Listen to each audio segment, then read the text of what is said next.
ರಾಯರನ್ನು ನೆನೆದಾಗ ಸೋಲೇ ಇಲ್ಲ, ರಾಘವೇಂದ್ರ ಎಂದಾಗ ಭಯವೂ ಇಲ್ಲ.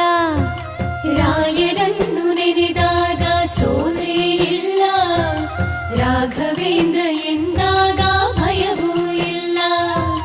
ತಾಯಿಯ ಮಮತೆ ತೋರು ಗುರುವು ಇವರು, ತಾಯಿಯ ಮಮತೆ ತೋರು ಗುರುವು ಇವರು, ಬದುಕಲ್ಲಿ ನೆರಳಾಗೋ ತಂದೆ ಇವರು, ಬದುಕಲ್ಲಿ ನೆರಳಾಗೋ ತಂದೆ ಇವರು.